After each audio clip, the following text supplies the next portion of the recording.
अगर आप viral content बनाना चाहते हो तो ये प्रॉम्प्ट सिर्फ आपके लिए है। मैं आपको देने वाला हूँ 45 प्लस ऐसे ट्रेंडिंग प्रॉम्प्ट्स जो मार्केट में ऑलरेडी हिट चल रहे हैं और जिनको यूज़ करके आप बहुत ईजिली वायरल इमेजेस बना सकते हो।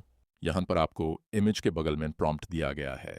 बस जो भी प्रॉम्प्ट आपको पसंद आए उसका स्क्रीनशॉट ले लो और गूगल लेंस से कॉपी करके डायरेक्ट जेमिनी या किसी भी एआई टूल में पेस्ट कर दो।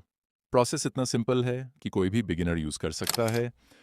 वीडियो को एंड तक ज़रूर देखना क्योंकि अगर आपने स्किप किया तो काफ़ी किलर प्रॉम्प्ट्स मिस हो जाएंगे।